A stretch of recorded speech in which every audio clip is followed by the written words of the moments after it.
এই ভিডিওতে আমরা আলোচনা করব দ্বাদশ শ্রেণীর দ্বিতীয় অধ্যায় পি ব্লক এর গ্রুপ 15 একটি বিষয়, সেটি হচ্ছে NCl3 এবং PCl3 এর আদ্র বিশ্লেষণ।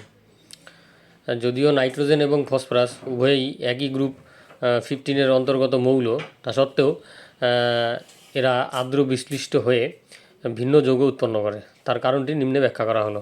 তা NCl3 যৌগের ক্ষেত্রে নাইট্রোজেনের কোনো ফাঁকা দ্বিকক্ষক নেই, কিন্তু ক্লোরিন পরমাণুতে একটি ফাঁকা দ্বিকক্ষক রয়েছে। ক্লোরিন পরমাণুতে ফাঁকা দ্বিকক্ষক রয়েছে।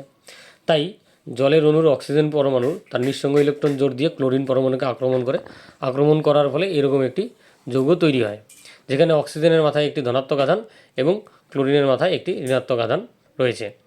এক্ষেত্রে অক্সিজেন এবং হাইড্রোজেনের মাঝখানে যে সমযোজী বন্ধন রয়েছে তাতে দুটি ইলেকট্রন বর্তমান।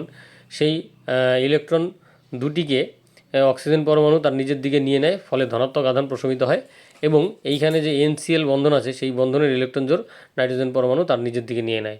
এবার এখানে কি হবে, এই যে এখানে যে H+ আয়ন উৎপন্ন হয়েছিল সেটা এটির সঙ্গে যুক্ত হয়ে এরকম যৌগটি তৈরি করবে। তো অনুরূপভাবে এখানে কি হলো যে এই ক্লোরিন পরমাণুটি একটি হাইড্রোজেন পরমাণু দ্বারা প্রতিস্থাপিত হলো। তো এখানে আরও দুটি ক্লোরিন পরমাণু রয়েছে, সেই ক্লোরিন পরমাণু 2 অণু জলের দ্বারা অনুরূপভাবে দুটি হাইড্রোজেন ক্লোরিন পরমাণুকে প্রতিস্থাপিত করে দুটি হাইড্রোজেন পরমাণু এখানে আসবে। এই করে NH3 তৈরি হবে, তার সঙ্গে আরও 2 অণু HOCl তৈরি হবে। তাহলে সুতরাং শেষ অবধি আমরা যেটা পাচ্ছি সেটা হচ্ছে NCl3 জলের সঙ্গে বিক্রিয়া করে 3 অণু জলের সঙ্গে বিক্রিয়া করে 1 অণু অ্যামোনিয়া এবং 3 অণু HOCl তৈরি করছে।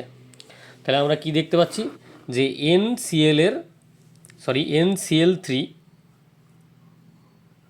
এর এর ফাঁকা দ্বিকক্ষক নেই, কিন্তু Cl এর ফাঁকা দ্বিকক্ষক আছে।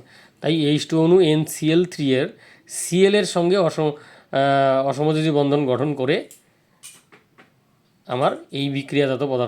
আমাদের এই বিক্রিয়াজাত পদার্থটি তৈরি করছে। কিন্তু যদি আমরা PCl3 ক্ষেত্রে লক্ষ্য করি, তাহলে আমরা দেখতে পাচ্ছি যে ফসফরাস এবং ক্লোরিন উভয়েরই ফাঁকা দ্বিকক্ষক বর্তমান। ফসফরাস এবং ক্লোরিন PCl3 ক্ষেত্রে ফসফরাস এবং ক্লোরিন উভয়েরই ফাঁকা দ্বিকক্ষক বর্তমান, কিন্তু ফসফরাসের অক্সিজেনের প্রতি তীব্র আসক্তি থাকার কারণে এখানে অক্সিজেন পরমাণু মানে জলের অণুর অক্সিজেন পরমাণু ফসফরাস পরমাণুকেই আক্রমণ করবে। তা আক্রমণ করার ফলে এই রকমের একটা যৌগ তৈরি হবে, যেখানে ফসফরাসের মাথায় ঋণাত্মক আধান এবং একইভাবে আগের মতোই এখানে অক্সিজেনের মাথায় একটি ধনাত্মক আধান আসবে। তো এবারে যেটা হচ্ছে সেটা হচ্ছে এই OH বন্ধনের ইলেকট্রনগুলোকে অক্সিজেন পরমাণু তার নিজের দিকে টেনে নেবে, ফলে ধনাত্মক আধান প্রশমিত হবে এবং এইখান থেকে PCl বন্ধনের একজোড়া ইলেকট্রন Cl পরমাণু নিয়ে Cl- হবে, আর এখানের H+ এই মিলে HCl তৈরি হবে, আর এখানে P এর সঙ্গে OH থেকে যাবে। তাহলে আমরা কি দেখতে পাচ্ছি, এখানে যে PCl বন্ধনটি রয়েছে সেখানের HCl পরমাণুটি OH দ্বারা প্রতিস্থাপিত হলো। তো অনুরূপভাবে আরও 2 অণু জলের সঙ্গে এই 2টি Cl পরমাণু বিক্রিয়া করে 2টি OH পরমাণু এখানে আসবে, অর্থাৎ ক্লোরিন পরমাণুগুলো OH গ্রুপ দ্বারা প্রতিস্থাপিত হবে। এইভাবে করে আমাদের কি যৌগটি তৈরি হচ্ছে, তার মানে H আছে 3, এখানে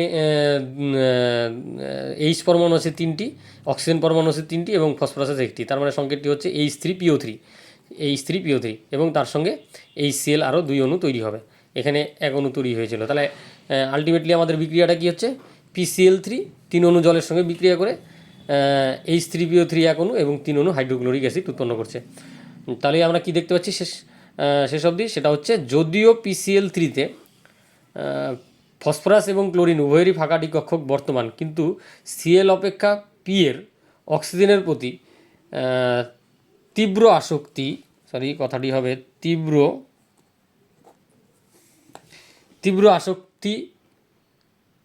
থাকায় তীব্র আসক্তি থাকায় H2O অণু এক্ষেত্রে P এর সাথে অসমযোজী বন্ধন গঠন করবে। এই ক্রিয়াকৌশলের জন্যই আমরা এখানে কিন্তু এই যৌগটি পাচ্ছি। তাই আমরা বলতে পারি যে NCl3 এবং PCl3 যদিও নাইট্রোজেন এবং ফসফরাস একই গ্রুপের অন্তর্ভুক্ত, তবুও তারা আদ্র বিশ্লিষ্ট হয়ে ভিন্ন যৌগ উৎপন্ন করছে। ধন্যবাদ।